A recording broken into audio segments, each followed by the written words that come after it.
que acontece nesse ponto C? Quem é maior? Peso ou atração? Nessa situação extremal aqui, nesse extremo, existe aceleração centrípeta? Existe? Mas olha aqui, qual é a expressão para aceleração centrípeta? V2 sobre R, né? Assim que a partícula chega aqui, tem velocidade? Não. Certo? Se a velocidade é zero aqui, então o que acontece com a aceleração? É zero. Então a gente montou um item do quebra-cabeça. A gente sabe que não existe aceleração centrípeta. Então, a gente viu aqui que eu desenhei a tração nessa direção e sentido e o peso nesse sentido. Trabalhar com os dois em direções diferentes, isso não vai dar muita informação para a gente comparar os dois, concorda? Então a gente tem duas opções aqui, que a geometria do problema sugere a gente.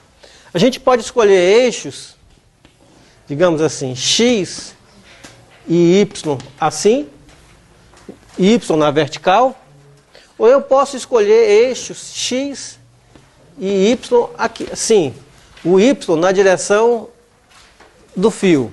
Vamos pensar assim, ó. Se eu usar esse sistema de coordenadas, o peso vai ter uma expressão simples? Vai, né? Só tem componente y. Concorda? Não vai ter componente x para o peso.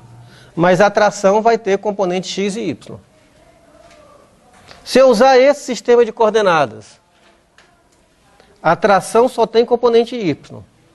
Mas o peso, componente x e y, certo? Até aí está 1 a 1 igual aos jogos de ontem. Todos os dois sistemas estão ganhando aí. O que mais que a gente já viu? A gente viu que a aceleração centrípeta é zero. Mas a aceleração centrípeta aponta em que direção?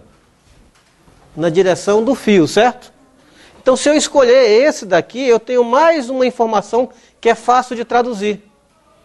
Que a aceleração, componente y da aceleração centrípeta é zero. Então isso desempatou o jogo. Esse daqui termina sendo melhor. Então vamos pegar esse sistema de coordenadas e analisar essas forças usando esse sistema de coordenadas. Nesse sistema de coordenadas, a tração só tem componente y e o peso. Quais são as componentes do peso? Ambas componentes são negativas. Concordam? Eu escolhi o sentido positivo para lá, o PY negativo. Escolhi o X positivo para cá, o PX é negativo. Agora, qual a informação que a gente viu a mais? A componente Y da aceleração é zero, concorda?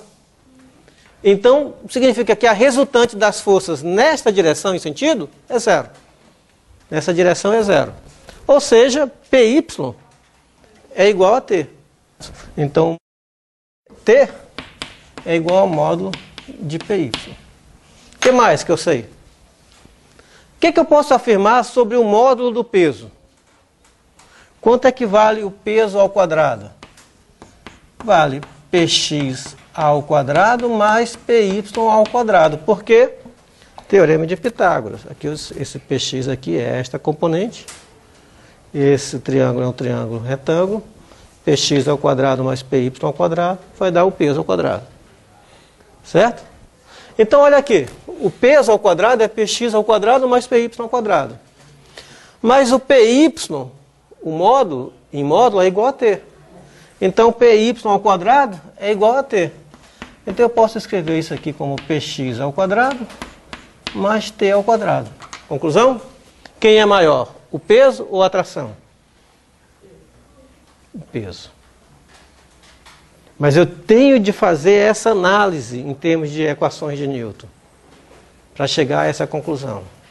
E agora, em cima do raciocínio intuitivo dele, por que o movimento está voltando? Por que quando chega aí, a partícula volta?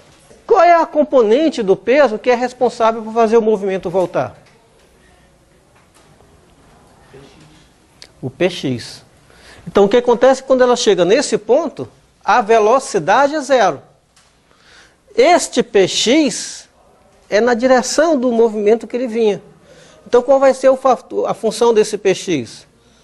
Vai ser aumentar a velocidade, mas neste sentido para baixo. Como ela vinha no outro sentido, ela vai inverter a direção. Então é essa componente tangencial do peso que vai mudar a velocidade, que vinha positiva e passa a ser negativa. Tá claro? Então, conclusão daí. Sempre que eu tenho uma força na direção do movimento, o que é que essa força faz? Cria uma aceleração na direção do próprio movimento. Essa aceleração é responsável por mudar o módulo da velocidade. Aqui a velocidade vinha positiva, passou a ser negativa. E a componente normal, a trajetória, é responsável por mudar o quê? A direção da velocidade.